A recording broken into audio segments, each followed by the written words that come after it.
for all of us to actually do this and think really hard about what we need to do. I have worked hard over the last 4 years that I've been governor to make sure that Pennsylvania's infrastructure is everything it needs to be. But the experiences of the last year and a half have shown we have still a lot of work to do.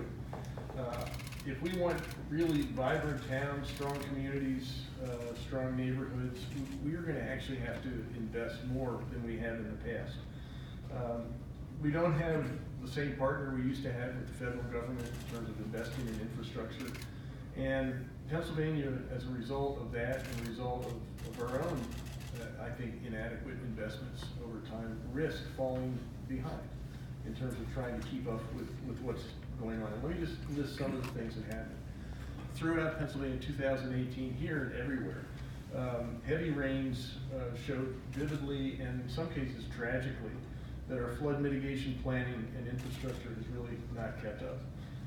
Communities and individuals throughout the state have been left with massive cleanup costs. And I'm personally tired of going to each of these communities, Bradford County, Schuylkill County, Allegheny County, York County, Philadelphia County, all over the Commonwealth, and looking at people who have lost their homes, who've been flooded out, and be forced to say something like, I'm really sorry for your loss, and that's it.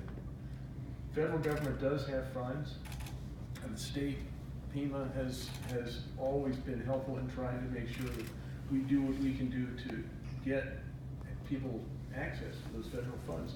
Their threshold is $60 million, major emergency.